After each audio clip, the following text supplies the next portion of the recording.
Donc l'idée c'était de...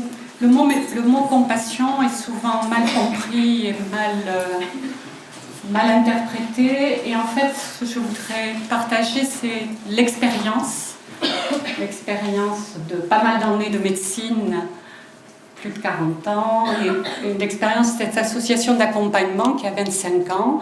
Donc ce n'est pas des études scientifiques, mais je dirais que c'est des études par l'expérience, c'est-à-dire tout ce qu'on a pu, ce que Varela appelle l'expérimentation à la première personne.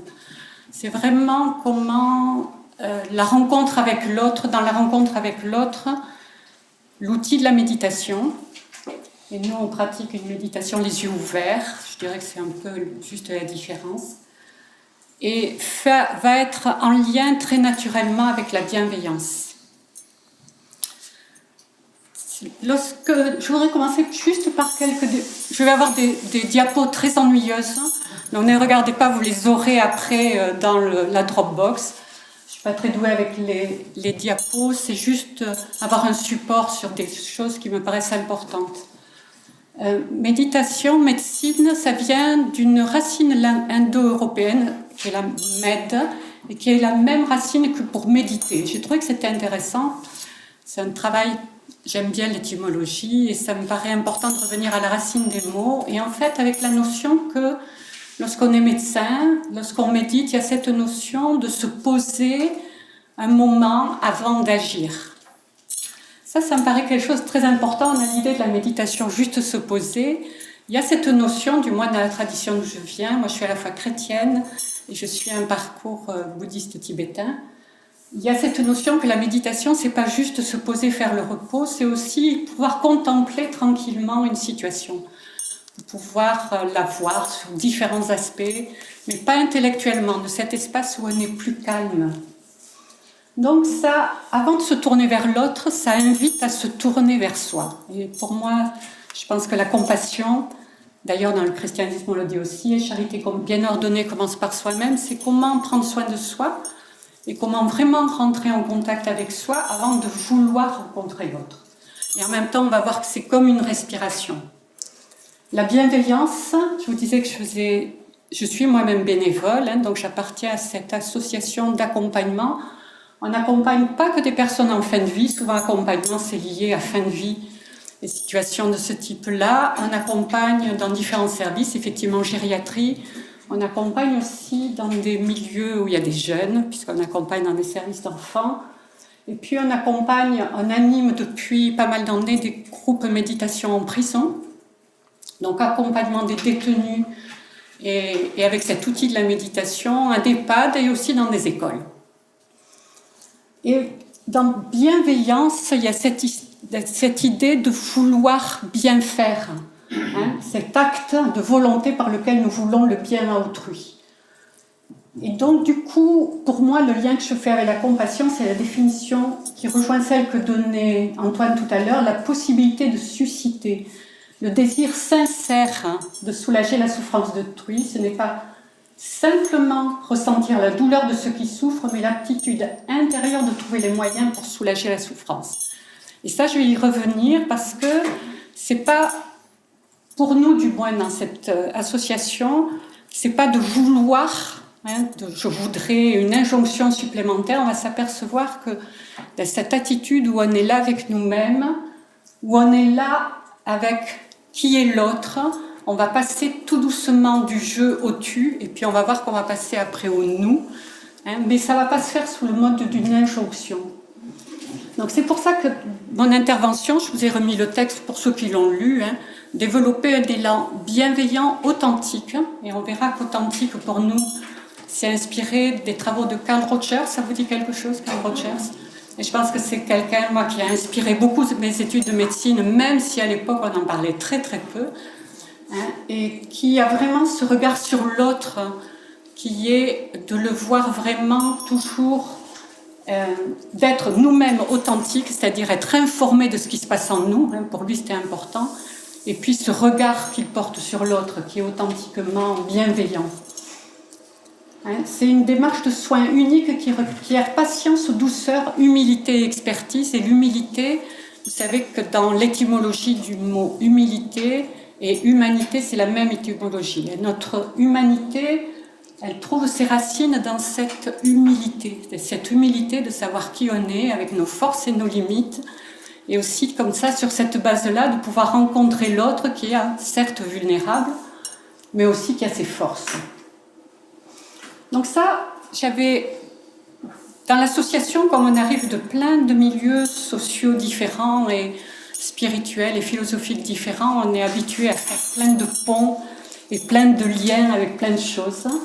Et donc, très tôt, on a trouvé que ça faisait du lien avec le mouvement du Caire, ce mouvement qui est un mouvement qui est à l'origine féministe, mais qui n'a rien de féministe, à mon avis.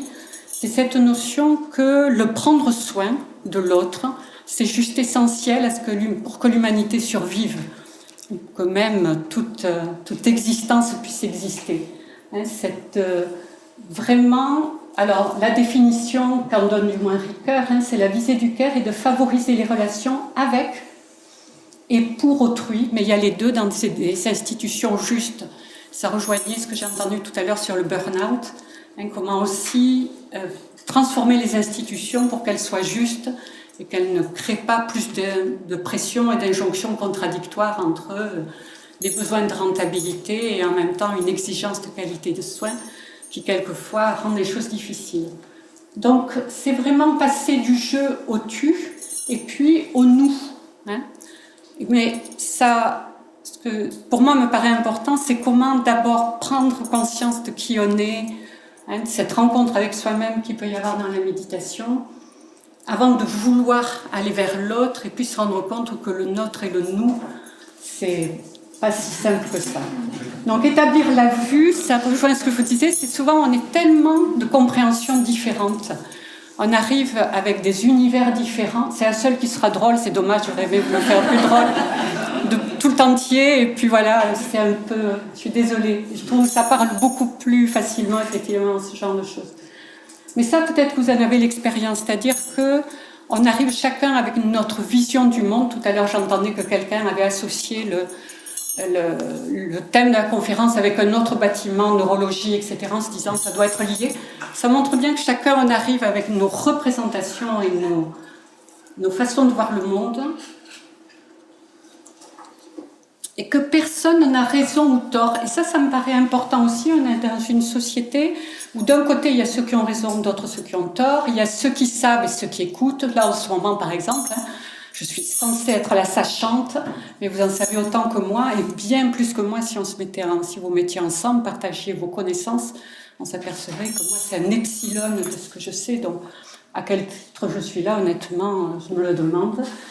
Et donc on va voir que cette compassion, elle est basée sur simplement plutôt l'intérêt de comprendre comment l'autre voit le monde.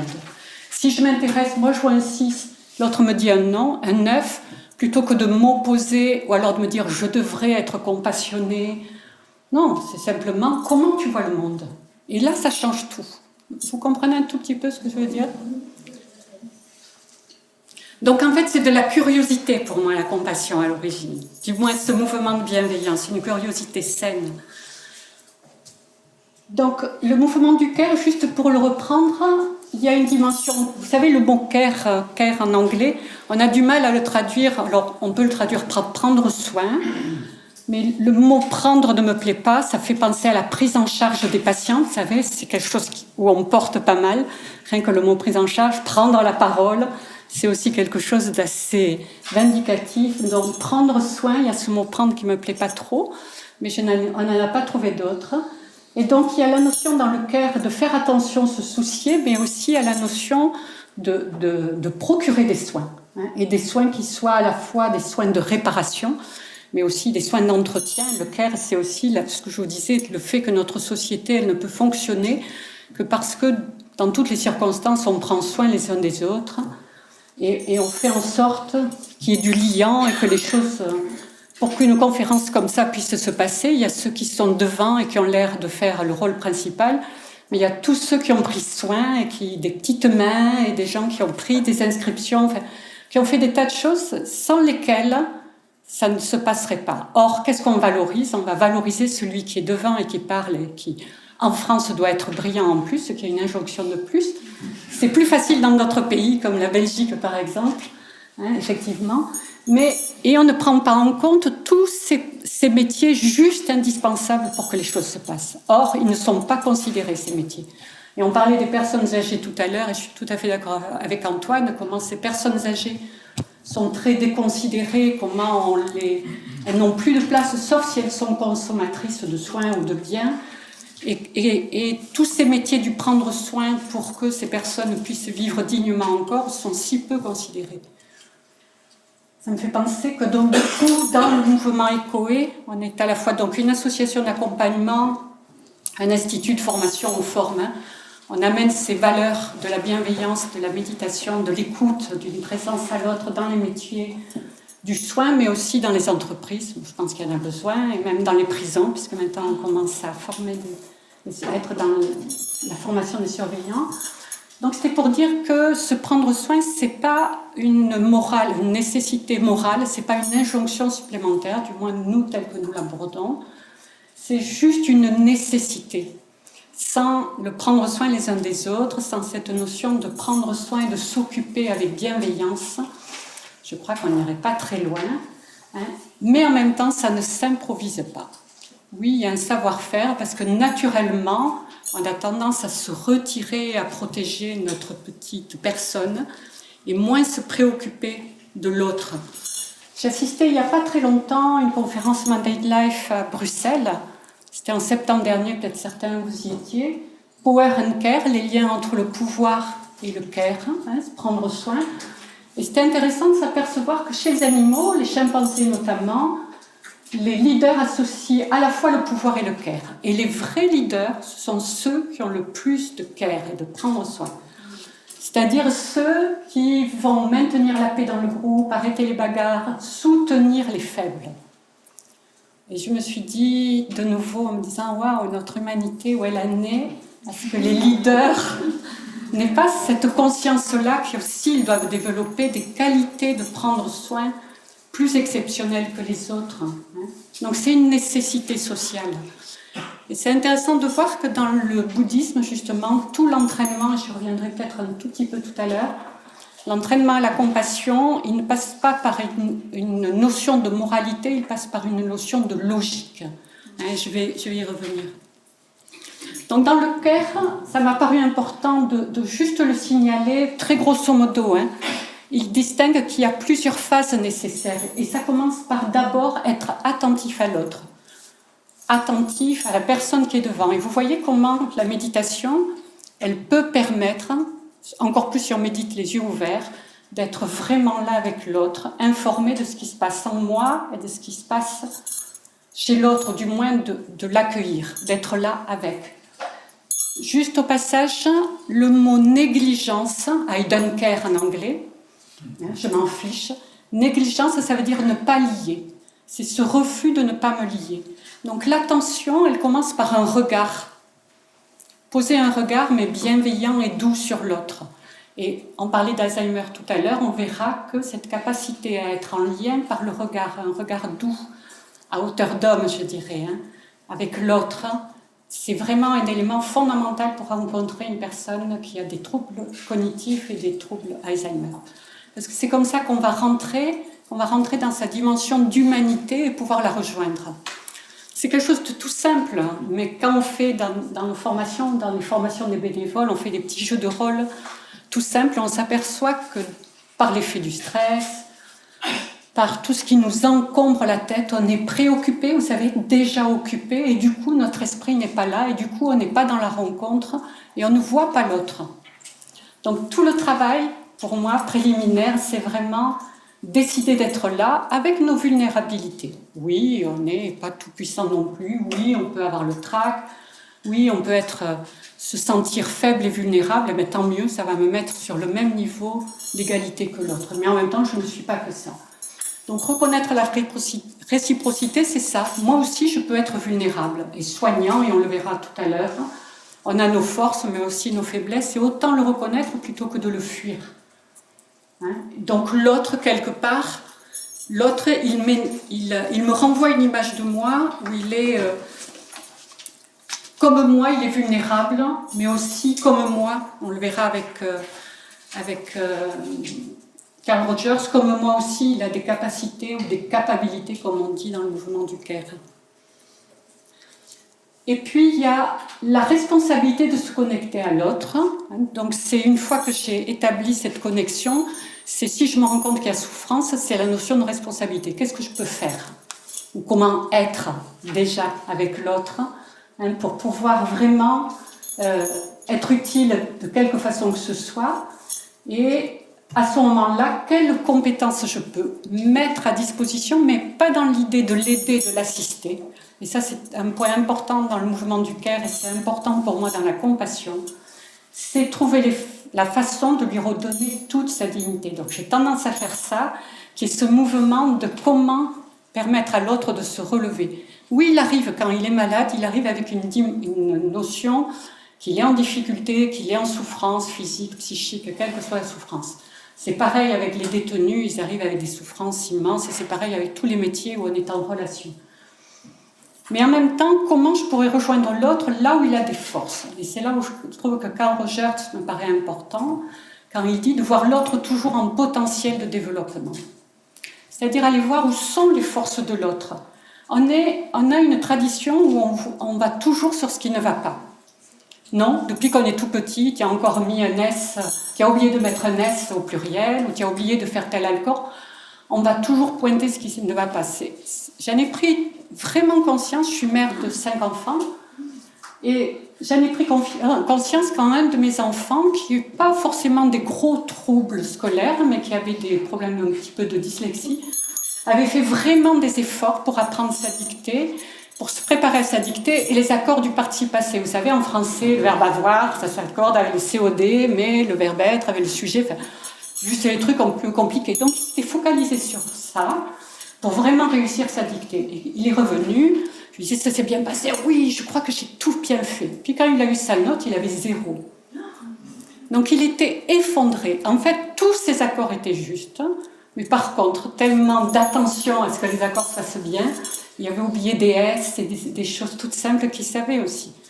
Mais j'ai vu l'effondrement de cet enfant, le découragement. Et je me suis dit, mais c'est pas juste une société ou une façon de faire qui est qu'on voit toujours ce qui ne va pas et on ne va pas aller chercher ce qui va bien. Et je pense que c'est une démarche qu'on pourrait appliquer tout le temps dans la rencontre avec l'autre, et encore plus si l'autre a une maladie grave, c'est aller voir là où il a des forces et je vais pouvoir m'appuyer. Toujours. Enfin, je vous invite vraiment à utiliser ça comme un outil, mais qui soit un outil, pas une technique de plus, mais juste une façon d'aller rencontrer l'autre et voir où vous allez pouvoir le rejoindre, où il va pouvoir... Ah oui, ça je sais faire. Et s'il y a quelque chose de l'ordre de ça, je sais faire. Ah oui, ça j'ai déjà traversé. Dans l'accompagnement, par exemple, alors que la personne est en fin de vie ou traverse des maladies graves, il peut y avoir un moment où on peut lui dire, mais il y a des choses difficiles dans votre vie, vous avez fait comment? Et vous voyez qu'il y a un moment de silence, et puis vous voyez que, ah oui, je peux me relier à quelque chose, et donc je retrouve une place de dignité. Et donc le 5e aspect du CARE, et je trouve que c'est intéressant quand nous aussi on est médecins, quels que soient nos métiers de la relation d'aide, c'est évaluer, s'apercevoir que l'autre il est sujet et pas objet. Donc c'est vraiment comment l'impliquer dans nos décisions, l'impliquer dans son chemin, l'impliquer dans tout ce qui est important pour lui et pas avoir un projet sur lui parce qu'on est champion pour avoir des tas de projets sur l'autre et des tas de conseils, mais est-ce qu'on pourrait lui donner sa place? Donc ça rejoint ce que je vous disais tout à l'heure de la logique de la compassion, qui pour moi n'est pas une morale de plus ou une injonction de plus à cultiver. C'est juste s'apercevoir qu'il y a de la réciprocité. Momentanément, je peux être en position de force, mais dans quelques temps, je peux être en position de vulnérabilité. Donc, moi aussi, je dois apprendre à prendre soin de moi, parce que le burn-out, c'est une réalité. Donc, voilà, j'ai mes limites et mes besoins, il n'y a pas de mal à ça. Donc, on va prendre soin de soi et prendre soin de l'autre et s'apercevoir que c'est une respiration, parce que quelquefois, trop centré sur moi, c'est bien aussi qu'on se décentre un peu et d'aller voir ce qui se passe autre part et la souffrance qu'il peut y avoir ailleurs. Ça permet de prendre du recul. Aller en prison, moi je suis toujours bénévole et je vais en prison. Et honnêtement, quand on sort, d'abord il y a eu beaucoup de joie parce que ce sont des rencontres vraiment très authentiques. Hein, il n'y a plus rien qui encombre dans ces relations-là. Et en même temps, il y a, waouh, qu'est-ce qui fait que moi, je ne suis pas de l'autre côté des barreaux? Et ça, c'est quelque chose, moi, qui m'a, très honnêtement, qui continue à m'interpeller. Les conditions, les circonstances, et ça rejoint la notion d'interdépendance, qui font que j'aurais pu être lui. Vous savez, on fait donc des groupes de méditation pour les détenus, et je vois que dernièrement, un jeune maghrébin me dit « Mais pourquoi on ne nous a pas appris ça? Je ne serais pas là aujourd'hui. » Et ça rejoint quelqu'un qui parlait de l'éducation aussi, comment amener ces valeurs-là. Donc oui, moi, si j'avais évolué dans d'autres milieux, si j'avais eu un autre environnement social, si j'avais vécu dans un appartement où il y a du bruit, enfin, quel que soit ce que j'ai vécu enfant, des parents différents, est-ce que je ne serais pas à sa place? Donc il y a vraiment cette notion à la fois de réciprocité, d'interdépendance, nous avons besoin les uns des autres. Et ça rejoint aussi, c'est pourquoi chez les animaux, les leaders sont aussi ceux qui prennent le plus soin, parce que c'est vraiment très lié. Et puis il y a plein d'études qui montrent que rendre quelqu'un heureux rend heureux. Enfin là, vous avez des tas d'études là-dessus, donc je ne rentrerai pas là-dedans. C'est aussi la logique de la compassion, c'est comprendre les besoins de l'autre, c'est vraiment se soucier des personnes telles qu'elles sont et pas telles qu'elles devraient être. On a plein d'idées sur comment tu devrais. Vous savez, on passe notre vie à dire « Oh, mais ça fait longtemps, je t'ai déjà dit que tu devrais, ou tu aurais dû, ou vous auriez dû, et pourquoi vous ne faites ?» Voilà. On est très fort là-dessus. Peut-être ça vous évoque quelque chose? Peut-être. Hein? Et comment accepter la personne telle qu'elle est, avec sa façon, elle, de voir le monde, sa vision, mais aussi sa sagesse. Et là, on peut apprendre beaucoup. C'est pour ça que je vous dis, cette curiosité saine de l'autre, c'est incroyable. Moi, j'ai appris des tas de choses grâce aux autres. Hein, et ce que je vous disais de Carl Rogers, l'autre a des capacités, voire un potentiel de développement, ça c'est juste fondamental. Donc, cette interrelation continuelle, c'est un processus, c'est-à-dire que c'est un peu illusoire de se dire, alors il faut que j'apprenne à faire ceci, dans telle circonstance, je vais faire cela. On va s'y épuiser. C'est est-ce qu'on pourrait apprendre à être stable, et pour moi ça évoque la méditation, et très flexible en même temps. Donc ça me fait penser à ce que disait Antoine tout à l'heure. Quelquefois on voit que ces gens-là, comme Mathieu Ricard, ils peuvent avoir du stress empathique au niveau, mais oui, on est capable, si on est bien enraciné, de se laisser toucher vraiment par la souffrance de l'autre, mais avec la notion qu'on est distinct. Qu'on n'est pas les mêmes, mais il n'y a pas de distance, qu'on peut être vraiment touché, mais en même temps on est enraciné. Et l'autre a besoin de ça, de nous sentir présents, mais souples. Et ça rejoint une notion chère à Francisco Varela, je pense que vous connaissez, je n'ai pas besoin de vous le présenter, qui parle de faire face immédiat. C'est-à-dire, plutôt que de s'entraîner à quelque chose d'hypothétique et on a le projet qu'on va devenir compassionnel, non. Est-ce que de moment en moment, on ne peut pas développer une attitude où ça devient une habitude d'être juste là, attentif à ce qui se passe, et puis se dire tout simplement, tiens, peut-être que je n'ai pas été juste, mais sans culpabilité, et on se réadapte et on reprend le courant de la vie. Vous voyez ce que je veux dire un tout petit peu? Voilà, et la réalité n'est pas telle qu'elle m'apparaît. Se rappeler ça aussi, ça fait intimement partie de la logique de la compassion dans le bouddhisme. Se rappeler qu'on a, vous savez, le 6 et le 9 de tout à l'heure, chacun a sa vision du monde, on sait que nos perceptions filtrent notre réalité, et donc attention, les choses ne sont pas telles qu'elles apparaissent. Donc pouvoir savoir ça, être à la fois stable, on a des valeurs, on a des compétences, on peut être confiant en nous et en même temps se laisser interpeller par la façon différente que l'autre a de voir le monde. Et ça, c'est une pensée chère à Lévinas, qui est de se laisser surprendre par le visage de l'autre. Un autre lien que j'aime bien, il n'est pas facile à lire, Lévinas, mais il a quelque chose à dire sur le visage de l'autre, comment le visage de l'autre m'interpelle au plus profond de moi et me met en chemin, et on se met en chemin tous les deux. Donc, être avec l'autre sans se mélanger ou s'oublier, ça c'est très important. On n'est pas l'autre et on ne s'oublie pas pour l'autre. Non, On est à notre place, mais distinct, mais pas distant. Donc, ces histoires de chaleur, de distance professionnelle, non, on peut être avec, mais en même temps, on n'est pas les mêmes. Donc, tout ça, c'est pour dire que c'est un chemin, pour moi, la compassion, la bienveillance, c'est un chemin d'attention et de compréhension. Sinon, on peut faire des choses qui auront des conséquences juste un peu inattendues. Voilà, si vous voyez, quelquefois, on fait des choses sans se rendre compte que ça va avoir des conséquences à plus long terme ou à court terme. Donc, cette notion de compréhension et cette dimension cognitive, pour moi, est très, très importante. C'est de plus en plus voir les choses en perspective, dans le sens, c'est ce qu'on appelle la vue, développer la vue. C'est voir, essayer de mieux comprendre qu'est-ce qui fait souffrir. Donc ça, je l'avais abordé dans une autre conférence que j'ai faite il n'y a pas très longtemps, mais je voudrais juste le parcourir très rapidement et vous l'aurez dans les diapos. C'est un travail de Ricoeur qui est très intéressant, où on le demandait d'intervenir pour des psychiatres sur la souffrance, la différence entre douleur et souffrance. Et il montre comment, en fait, les deux sont liés. Et il en parle, j'ai trouvé de façon très pédagogique, c'est-à-dire celui qui a mal souffre, et il souffre de solitude avant tout, de solitude parce que je souffre, et quand on souffre, le je est intensifié, c'est pas l'autre qui a une rage de dents, c'est pas l'autre qui a un cancer, c'est moi. Et puis ça crée une crise de l'altérité. Vraiment, on se sépare, et on le voit bien qu'il y a ce mouvement comme ça sur quand on souffre. Et puis il y a un autre axe qui est touché, c'est celui de la capacité à agir. Lorsque je suis en souffrance, j'ai du mal à me dire.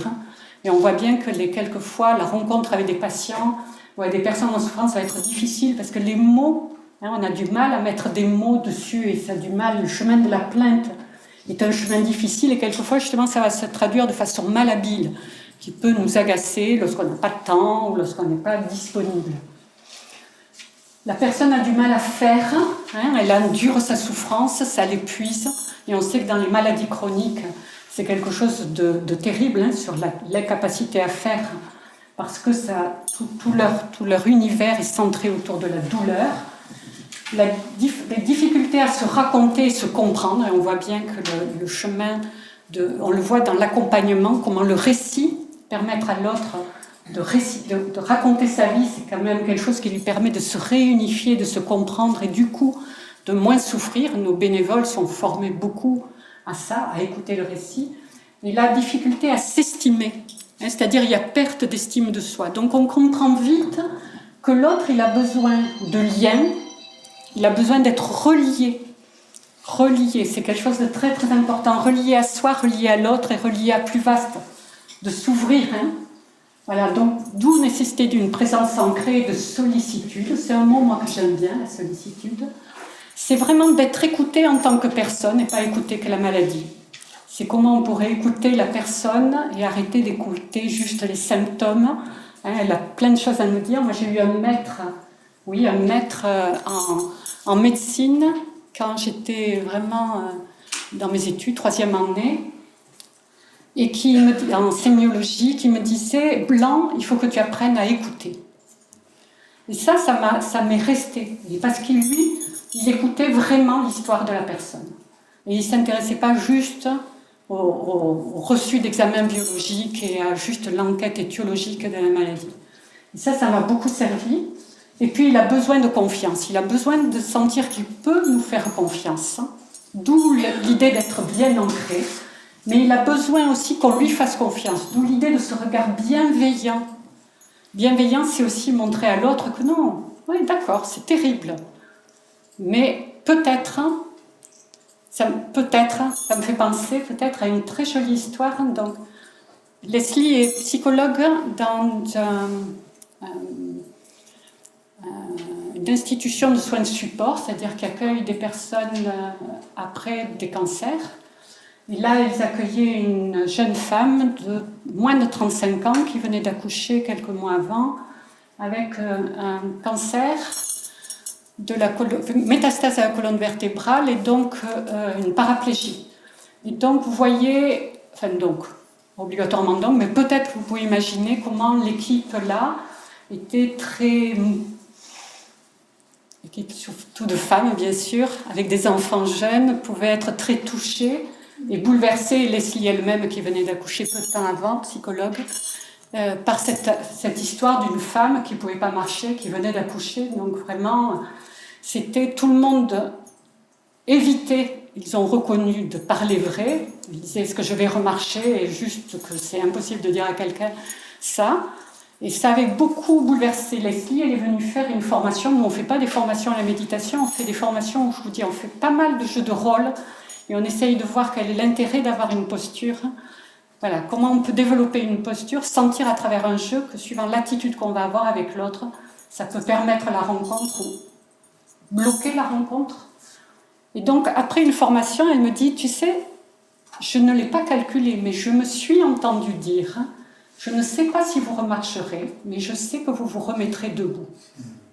Et j'ai trouvé ça magnifique, parce qu'en même temps, ça donnait l'info, je ne sais pas si vous remarcherez, qui est, je dis la vérité, mais comment on dit la vérité? Mais je sais que vous vous remettrez debout, c'est-à-dire je sais que vous avez les capacités pour en faire quelque chose, quoi qu'il advienne. Et ce qui s'est passé, cette jeune femme n'a pas remarché, décédée moins d'1 an après, donc c'est tout ce travail d'accompagnement qui a pu se faire, mais où elle a décidé de participer parce qu'elle sentait qu'elle pouvait être mère jusqu'au bout et qu'elle avait quelque chose à faire pour à la fois vivre au mieux ce qu'elle avait à vivre dans sa maladie, mais aussi vivre au mieux le fait d'être mère. Donc ça, c'était pas calculé, c'est ça qui est important. C'est cette attitude où on est là, c'est terrible, mais l'autre a des ressources. C'est dans ce ah oui, c'est pas facile, mais l'autre a des ressources, quelque chose s'élève. Et ne pas oublier que celui qui soigne, il souffre aussi. Et ça, on l'oublie trop souvent quand on est médecin ou soignant. On met de côté. Ah non, moi j'ai des ressources. Alors encore plus si on médite.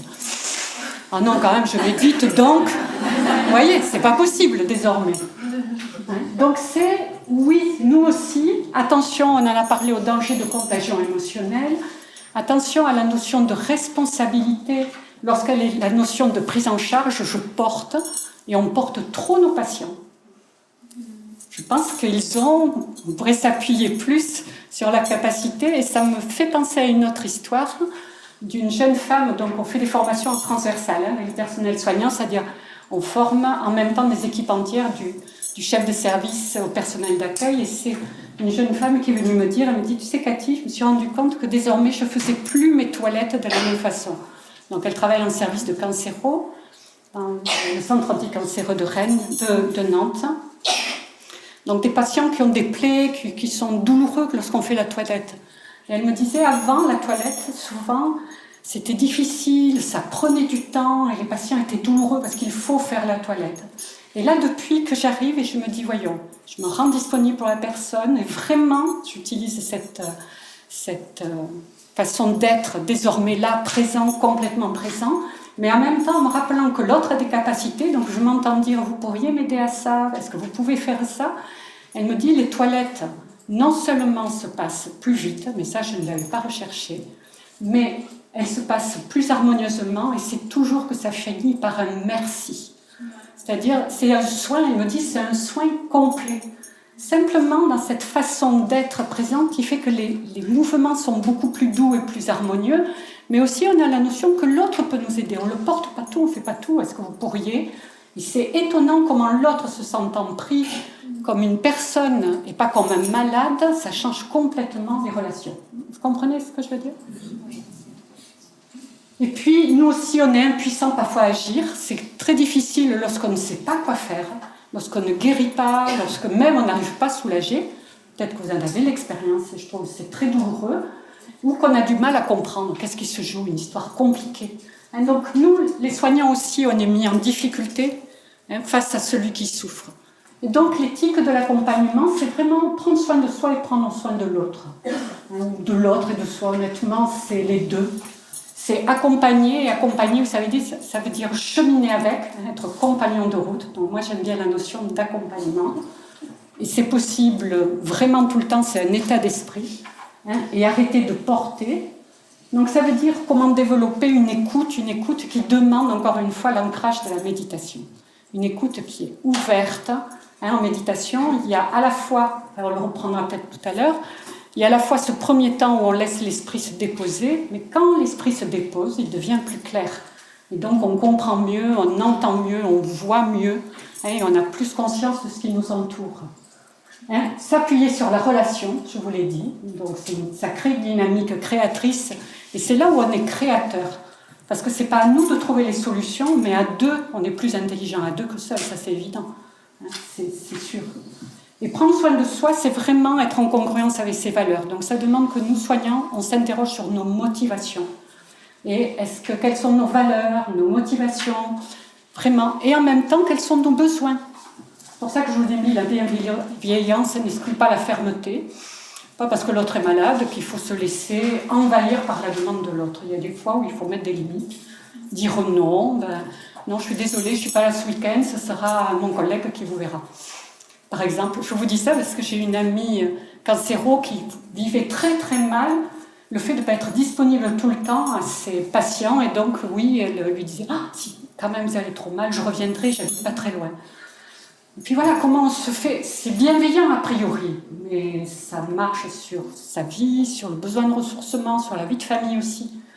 Et elle disait, après une de tes formations, je me suis sentie capable de dire avec bienveillance, non, ce week-end, c'est important pour moi, je ne serai pas disponible. Par contre, tel collègue est informé, s'il n'y a pas de problème, vous pouvez le joindre. Vous voyez, c'est le souci de l'autre, mais pas forcément ne pas se respecter.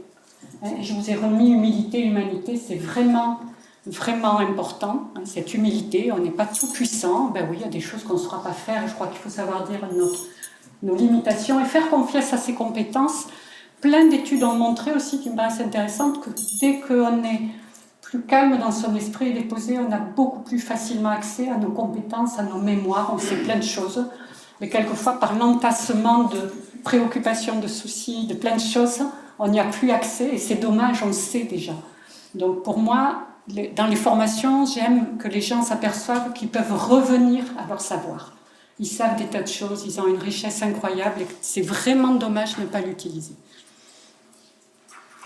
Donc je vous remets 3 principes qui paraissent importants, du moins qui sont fondamentaux dans le bouddhisme, et que je trouve intelligents, et que dont les gens avec qui je travaille, qui ne sont pas bouddhistes du tout, trouvent vraiment pleine d'intelligence et on a décidé de les prendre. C'est vraiment toujours avoir vue, méditation, action. Vue, c'est la capacité, cette vue dont vient de parler. On est interdépendant, on est relié, l'autre a des compétences, vraiment cette façon de voir large, qui je suis, qui est l'autre, mes propres limites, mes valeurs, etc. La méditation, c'est ce temps où on ne se précipite pas. Ça peut prendre quelques secondes, ça peut être très court. Si c'est un entraînement, juste me poser, je reviens, je ne me précipite pas, je me rappelle de la vue, je pars de cet espace-là. Attention, trop vite, on est dans la consolation, dans trouver des solutions. Et ça, si vous avez travaillé avec Carl Rogers, vous savez que dans la relation d'aide, c'est quelque chose qui est meurtrier. Voilà. Et puis, l'action donc, devrait s'élever naturellement de cette attitude. Et je dis naturellement parce que là, ça, c'est intéressant. C'est que bien sûr, il y a un entraînement, on le verra, il y a un entraînement à la méditation. On peut vouloir, après, comprendre qu'on a besoin de développer notre compassion et notre amour, mais en même temps, c'est quelque chose qui va s'élever naturellement. On s'aperçoit que si on est posé et qu'on se relie à l'autre, on va tout d'un coup s'entendre dire des choses. D'ailleurs, je vous l'ai dit dans les petites histoires que j'ai racontées.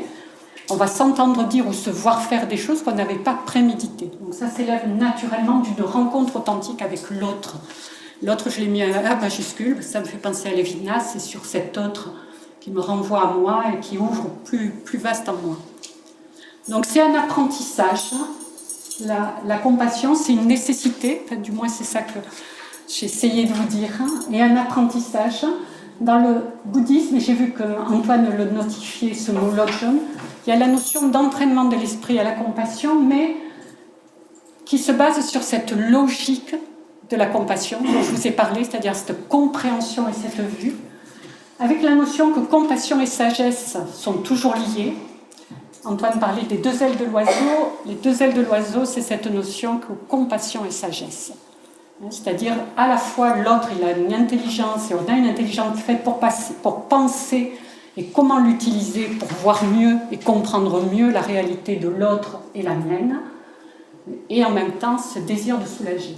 Et la compassion, en fait, dans le bouddhisme, a 4 aspects. Et donc ça, j'avais envie, juste très rapidement, parce que c'est très important de le rappeler, c'est l'équanimité, c'est-à-dire s'apercevoir que on aime plus certaines personnes que d'autres et juste l'accepter, le voir, mais est-ce que c'est juste? Et puis, voilà, ceux qui sont mes amis peuvent devenir moins mes amis un jour, donc s'apercevoir que c'est fluctuant. C'est l'amour en fait partie, et l'amour c'est vraiment souhaiter le bonheur de l'autre. Et la joie aussi, et la joie est un élément très important. Et une rencontre, quand je dirais qu'une compassion qui se manifeste de façon juste, c'est une rencontre où il y a toujours un moment de joie. On peut sortir, par exemple, je voyais dernièrement, j'ai amené une nouvelle bénévole en prison donc pour l'atelier méditation. Et on s'est vu sortir en étant juste un peu comme ça, un peu esquissant un pas dedans. C'est pas qu'on était fiers de nous, c'était juste qu'on était remplis de gratitude par rapport à ce qui pouvait se vivre dans ces moments-là et ces rencontres humaines. Voilà. Et l'action s'élève de méditation progressive. Donc je reviens à cette notion. Vous voyez que méditation, c'est un sens de compassion, c'est un sens de contemplation, excusez-moi, c'est un sens de se poser. Et puis, effectivement, il y a possibilité après de travailler comment l'autre, comment je me mets à la place de l'autre. Peut-être que certains qui connaissent un peu ont entendu parler de la pratique de Tonglen, qui est la pratique de donner et recevoir. Donc il y a un entraînement possible, mais basé toujours sur cette compréhension, et pas sur une morale. Donc ça, c'était le petit texte que vous avez eu aussi dans la présentation de mon intervention aujourd'hui. La méditation est un outil puissant pour être présent à la richesse de notre propre vulnérabilité. Pourquoi la richesse de notre vulnérabilité? Parce que c'est comme si c'était un terreau. Notre vulnérabilité, c'est pas quelque chose où il faut faire ça. Nos défauts, c'est pas quelque chose... On est tout le temps en train de faire ça. Ça, c'est pas bien, ça, c'est bien. Ça, c'est des défauts, ça, c'est des qualités. Non. C'est comment tout prendre pour faire un terreau fertile. C'est là-dessus que poussent les fleurs, non? C'est là-dessus qu'on peut pousser, sur notre humanité qui est faite de tout ce qu'on est vraiment. Donc, la richesse de notre propre vulnérabilité, elle est à prendre en compte. C'est une richesse. Simplement, il ne faut pas se laisser agir. Il faut pouvoir l'utiliser. Et laisser se déployer l'espace d'une profonde rencontre entre soi et l'autre souffrance sans souffrir en retour. Et c'est vraiment une rencontre qui transforme les deux. Cette attitude signifie à l'autre sa valeur, le relie à lui-même et lui permet d'accéder à un espace en lui qui fait exister au-delà du faire et de l'utilité.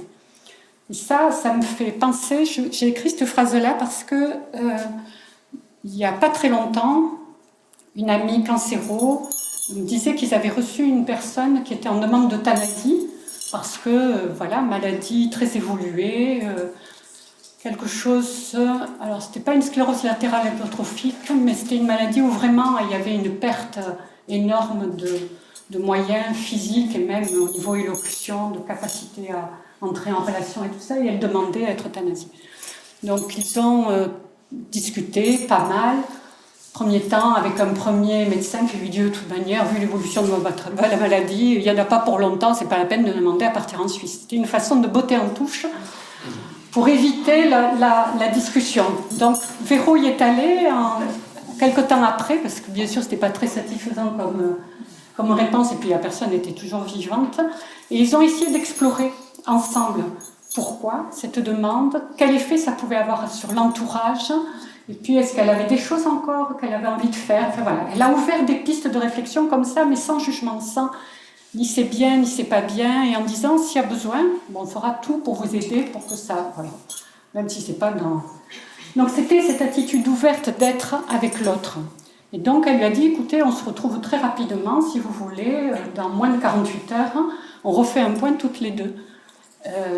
Donc elle refait un point, elle dit oui, non mais quand même, je voudrais vraiment être euthanasiée, vraiment j'en ai marre. Elle lui dit écoutez, donc il parle de la sédation, à ce moment, écoutez, c'est pas un problème, ça va être lourd. Elle trouvait que c'était lourd aussi, pas que financièrement, physiquement, de pouvoir aller jusqu'en Suisse parce que vraiment il y avait des gros soucis physiques. Elle dit écoutez, moi je m'engage, elle lui parle de la sédation possible, et pour qu'elle ne souffre plus et de pouvoir donc arrêter. Moi, elle me dit, si c'est votre demande, donc l'accompagnant, pas de problème. Je prends rendez-vous, on va prendre rendez-vous avec le service, vous pouvez rentrer dans 48 heures. Voilà, et ils vous accueilleront. Donc je repasse vous voir au moment où vous rentrez.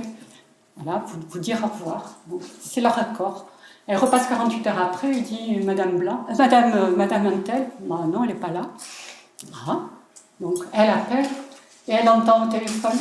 Ah, Madame Barbaro, oui, bah, écoutez, j'avais encore besoin d'un peu de temps, j'ai des petites choses à régler encore, donc c'était incroyable. Hein. C'est comment, et après elle a pu lui dire, et elle a employé ce mot d'espace. Et c'est pour ça que je l'ai réemployé là, c'est notre rencontre et ce qui s'est fait a fait un espace où je sentais qu'il y avait des possibles, c'est-à-dire que si je voulais en finir, je pourrais, mais en même temps, il y avait des possibles de choses à faire. Et donc il y avait ce mot d'espace, et en fait, voilà, la fin de vie s'est faite, et en fait assez longtemps après, hein, c'est-à-dire qu'elle a vécu 2 ou 3 mois de plus, et dans quelque chose qui était voilà, très différent de qualité, du moins c'est ce qu'elle a dit. Et donc la méditation permet de parcourir ce chemin d'humanité et faire émerger naturellement l'attitude juste, empreinte d'ouverture, de non-jugement, d'authenticité, de présence bienveillante. Donc je voudrais juste finir, voilà, il y a 2 petites citations, une de Comte Sponville, que j'ai trouvée dans le petit traité des grandes vertus. La compassion est ainsi cette vertu singulière qui nous ouvre non seulement à toute l'humanité, mais à l'ensemble des vivants, à tout le moins des souffrants. Une sagesse fondée sur elle, ou nourrie d'elle, serait la plus universelle des sagesses, la plus nécessaire. Et on a vu avec le mouvement du Caire que c'était effectivement une nécessité.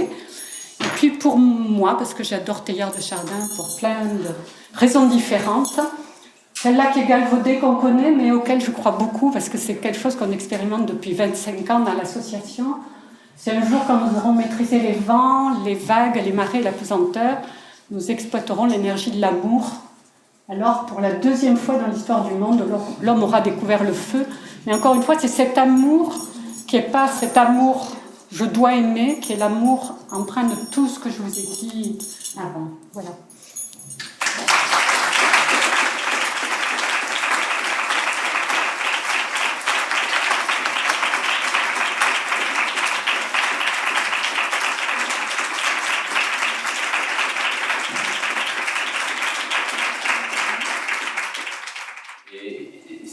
C'est vrai que c'est difficile de décrire cette émotion parce que certaines personnes considèrent que la compassion n'est pas une émotion mais une motivation. Par contre, le fait d'avoir la motivation à développer la compassion permettra d'avoir des sentiments, des émotions comme cela. Donc cette espèce de légèreté, de joie. Tu faisais référence à tes racines chrétiennes et ton engagement bouddhiste. Moi, j'appellerais ça presque l'état de grâce, c'est-à-dire c'est quelque chose qu'on ne peut pas décréter, qu'on ne peut pas choisir, qui vient ou qui ne vient pas, mais qui peut être là et qui peut donner la force de continuer et d'être là. Qu'est-ce que c'est qui peut être l'état de grâce, hein, tu disais qui peut donner la... Quoi donc d'être devant cette souffrance, là où vous étiez, je crois, avec une patiente assez difficile. Et moi, personnellement, je relierais une sorte d'état de grâce, quelque chose qui vient, on peut avoir ou pas, mais qu'on peut favoriser, mais il y a un travail antérieur effectivement pour que ça puisse survenir. Je ne sais pas si je me suis bien exprimée alors, parce que pour moi c'est... Quand j'ai été grâce, c'est entre guillemets. Hein. Oui, non, mais c'est... Pour moi, si je prends conscience de qui je suis, à la fois mes forces et mes faiblesses, et que je rencontre la souffrance de l'autre, voilà, à la fois ça va faire écho et à la fois j'ai la conviction que je peux lui être utile, peut-être... Ah oui, pardon. Je ne sais pas parler derrière un bureau, je suis désolée. Donc je peux avoir la confiance que je vais essayer d'être utile pour l'autre, mais j'ai la conviction qu'il a des ressources. Ce qui fait, je crois que il n'y a pas besoin d'un état de grâce, c'est juste cet état de fait que la solidarité est juste fondamentale pour que la vie se perpétue, c'est juste indispensable. Simplement, ce qui fait obstacle, je dirais, c'est la peur. Et vraiment, je crois que c'est important qu'on accepte qu'on a peur.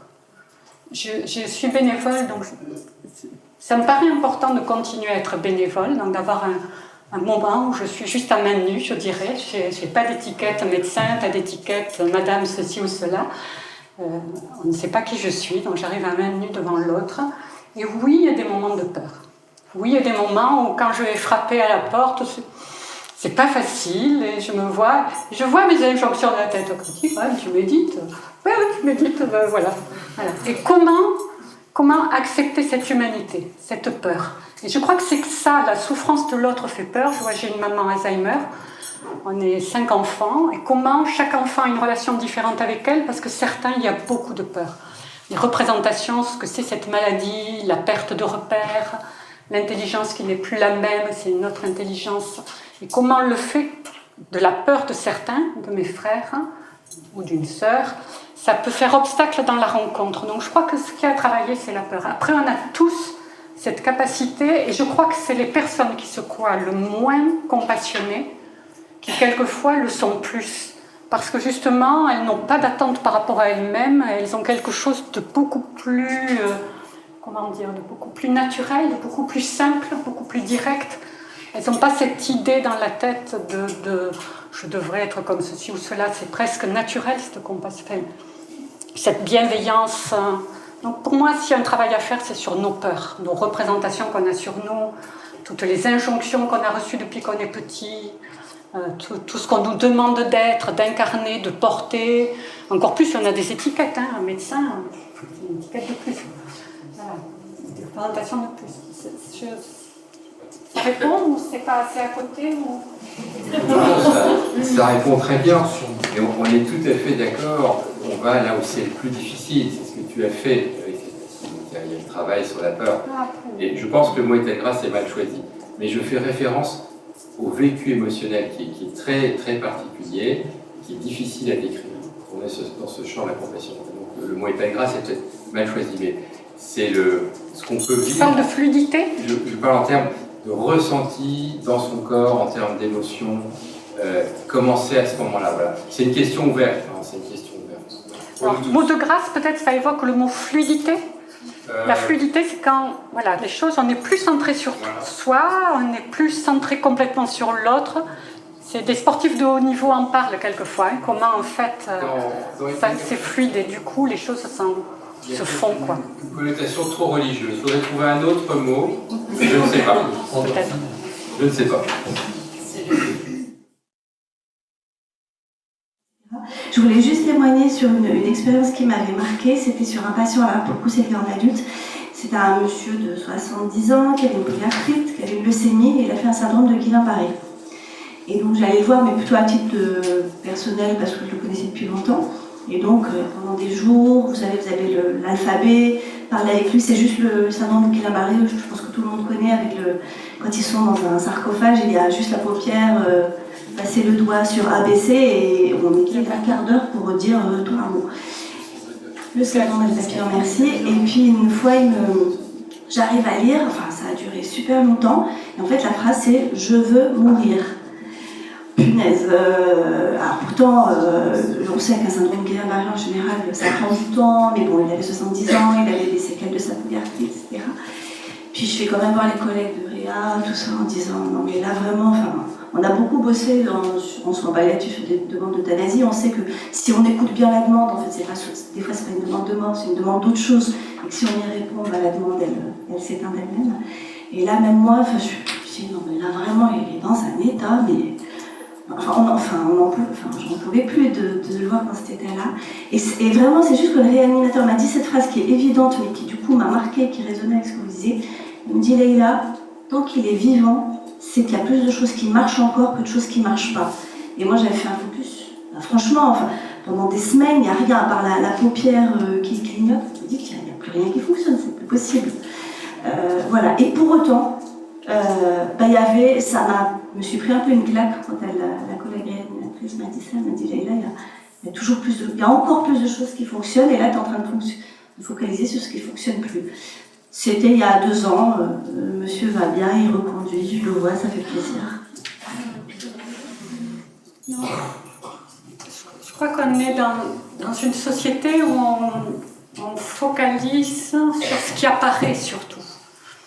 Et sur comment on apparaît, comment on est extérieurement. Et je pense qu'il y a quelque chose à trouver dans la confiance qu'on n'est pas complètement tel qu'on apparaît. On a des richesses, des compétences, une vie intérieure qui est quand même quelque chose d'important, même si on a donné beaucoup de place à la vie extérieure, à la capacité de faire des choses.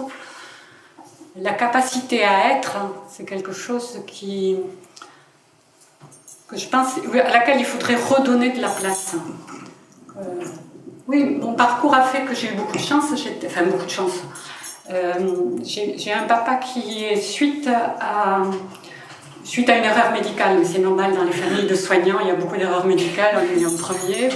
Je ne sais pas, c'est comme ça, c'est pour que ça nous renvoie des choses sûrement. Qui suite à une erreur médicale s'est retrouvé avec un état grabataire. C'est quelqu'un qui était un pater familias, vraiment, voilà, c'était quelqu'un de très autoritaire, qui menait la famille, pas tambour battant, mais voilà, qui avait une position sociale très affirmée.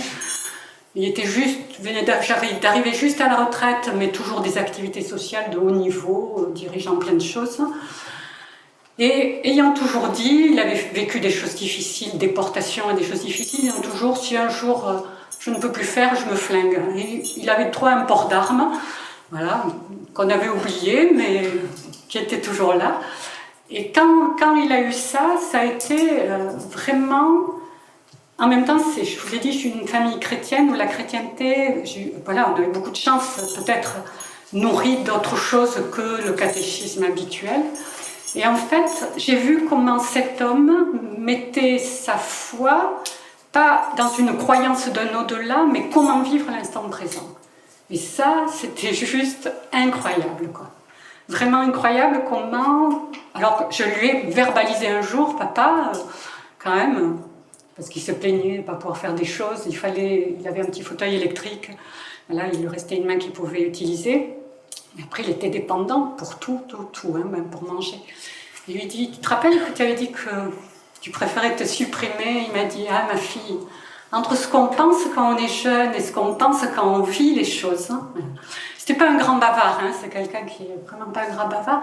Mais j'ai vu comment ma mère a eu l'intelligence de nous écouter, de le ramener à la maison, qu'on puisse l'entourer, comment petit à petit il a montré qu'il y avait cette vie intérieure qui le tenait, même s'il n'était plus dans le faire, et même si par moments de plus pouvoir faire, parce qu'aussi c'était un grand bricoleur, il nous avait fait des tas de meubles à la maison, enfin il était présent intellectuellement mais physiquement aussi, de plus pouvoir faire, on sentait que ça le désespérait, et en même temps, voilà, on a vu cette vie intérieure s'épanouir, et nous, enfants et petits-enfants, ça a été vraiment quelque chose qui nous a nourris. On en reparle avec certains petits-enfants. Il y a eu notamment un passage où il était peu de temps avant la fin de vie. On a discuté quand il était sur la fin, est-ce qu'il voulait continuer à être hydraté ou pas. Enfin voilà, on a pu vraiment avoir un chemin vrai, hein, d'authenticité ensemble. On l'a fait participer aux décisions.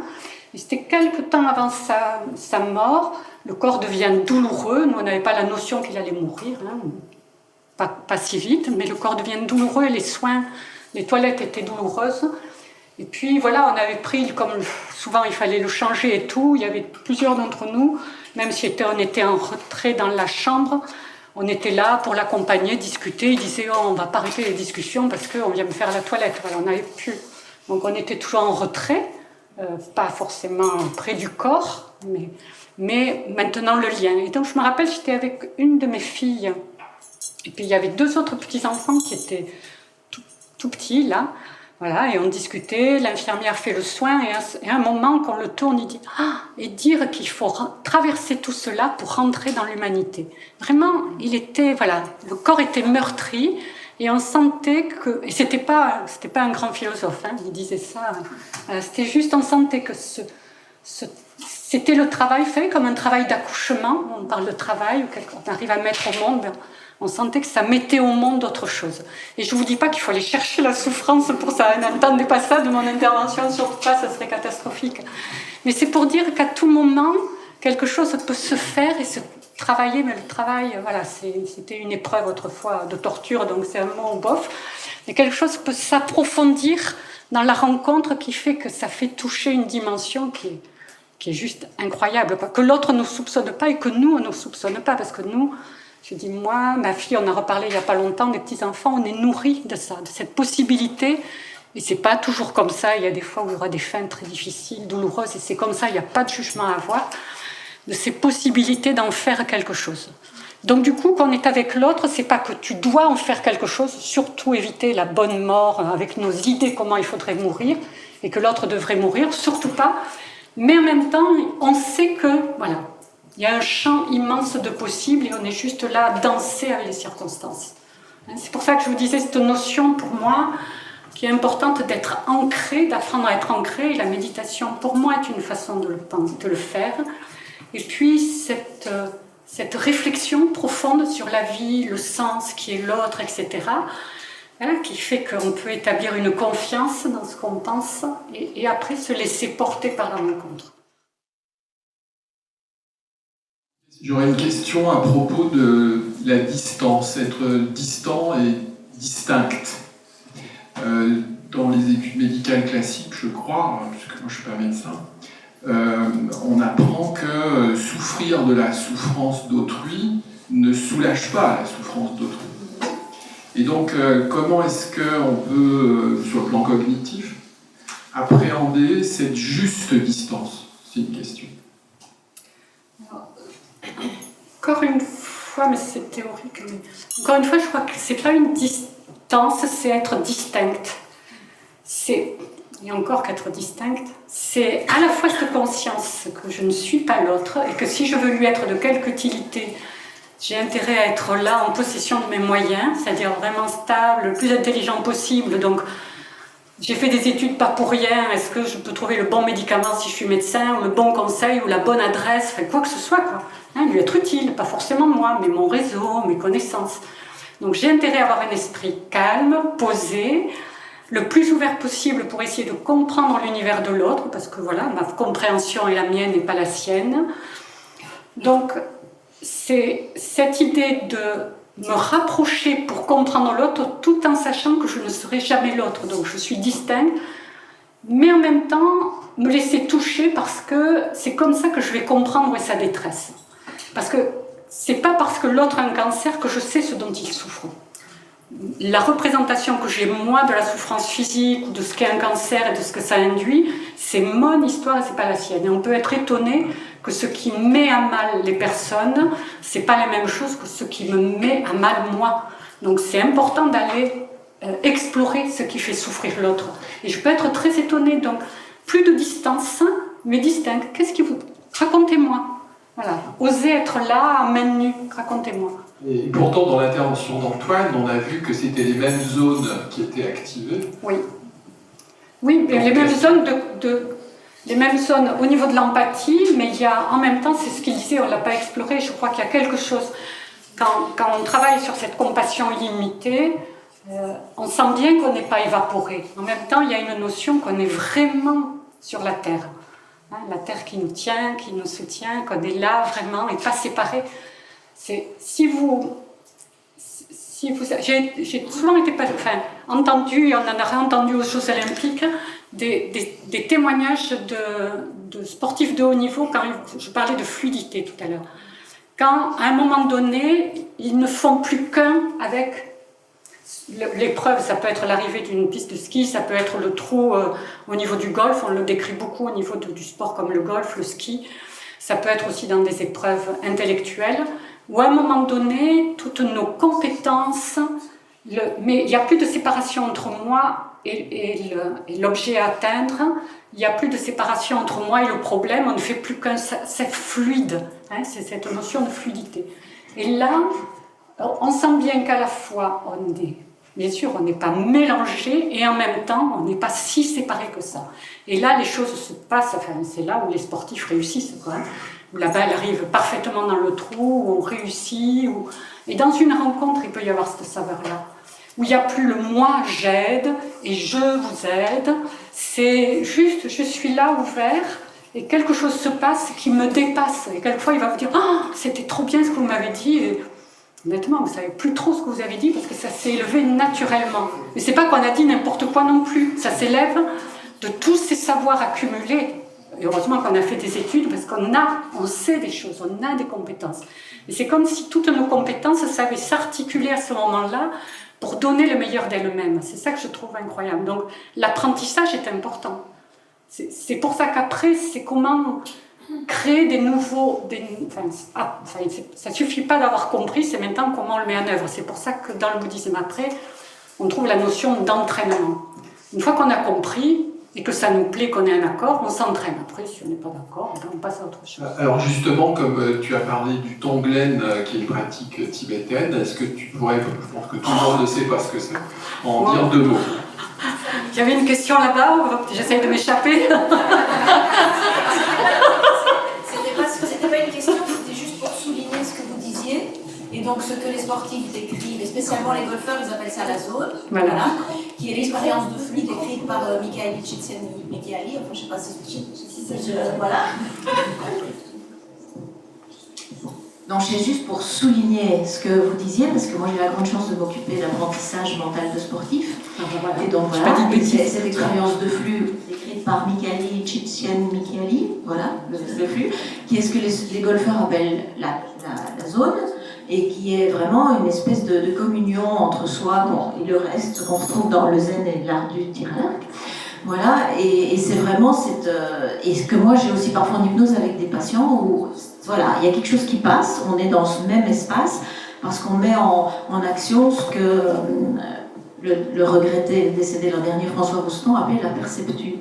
Et cette espèce d'hyper communion avec ce qu'il y a autour de nous et d'hyper réceptivité et perceptivité qui permet justement aux sportifs entraînés d'être en contact avec tous les éléments, y compris eux-mêmes, qui fait qu'ils vont être performants. Et ce qu'on peut effectivement avoir aussi nous dans notre pratique quand on laisse aller nos peurs, voilà, comme vous dites si bien, donc merci pour cet exposé. Alors, si vraiment vous voulez quelque chose sur Tonglen, très simple. Alors, Tonglen, ça veut dire donner, recevoir en tibétain, Tonglen. Et c'est pour ça que j'ai beaucoup insisté sur la... Je peux avoir le micro? Parce que vraiment, j'ai du mal avec...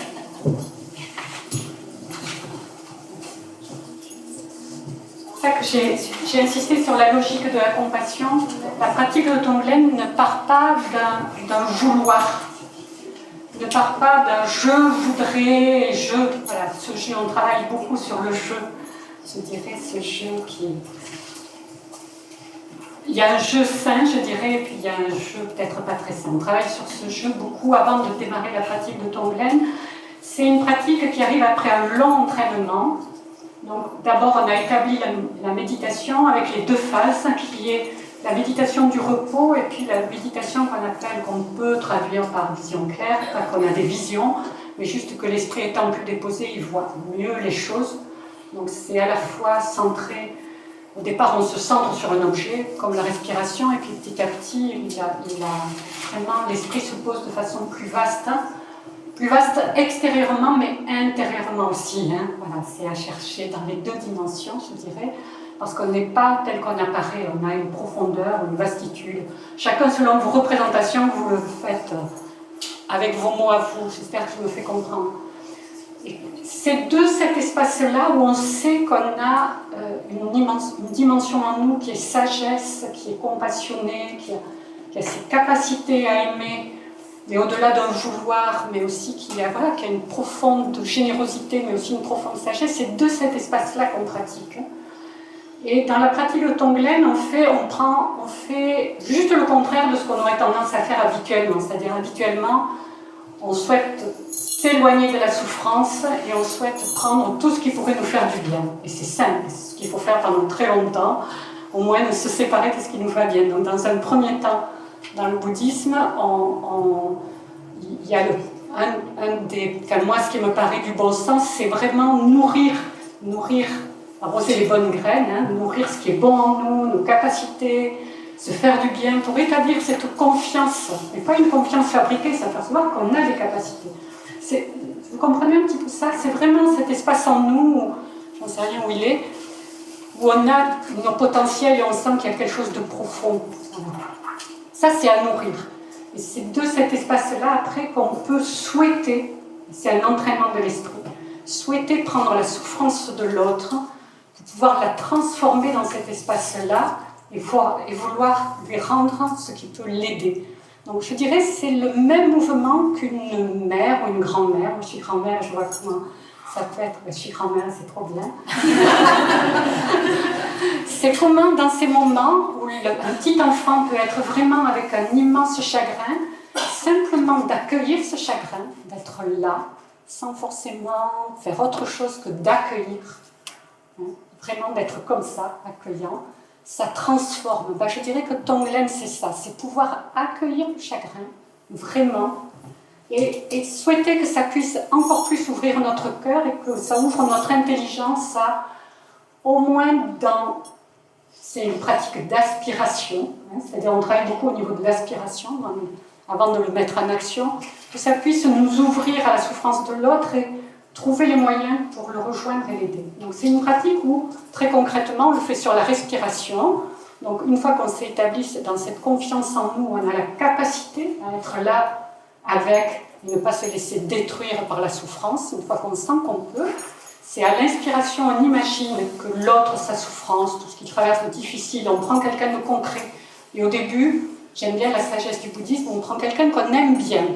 Donc on commence à travailler avec des gens qu'on aime, puis des gens qui sont indifférents, puis après, si on se sent le courage, avec des gens qu'on aime moins. Vous voyez, c'est un entraînement progressif. Donc quelqu'un qu'on aime et qui traverse quelque chose de difficile, au début, on ne prend pas quelque chose de dramatique. On ne sait rien, voilà, c'est quelque chose de pas trop difficile, et on imagine que c'est comme un nuage noir, c'est qu'il traverse, et à l'inspiration, on inspire ça, et on considère qu'à l'expiration, on renvoie ce qui peut soulager. Si vous êtes asthmatique, qu'à ce moment-là vous faites crise d'asthme, c'est qu'on l'a fait de l'espace en nous qui n'est pas le juste. Et on revient juste à la méditation, on se pose, on reprend cet espace où on peut être là, posé à côté de l'autre, et on recommence. À l'inspiration, on prend, à l'expiration, on renvoie. C'est juste une pratique où on visualise, où on considère que, dans notre esprit, on considère que le nuage, petit à petit, se dissout et que la lumière se place, etc. Donc c'est une pratique d'entraînement de l'esprit où on visualise et à la fin on dissout la visualisation pour bien signifier que c'était juste un exercice d'entraînement avec l'espoir que cette compassion, ça nous aide à être un peu plus humain, quoi. C'est-à-dire on le fait dans l'espoir de développer notre humanité, hein, d'être plus à même et d'être à côté de l'autre. Est-ce que vraiment on fait du bien à l'autre si on prend un cas concret? Vraiment, est-ce que ça le soulage?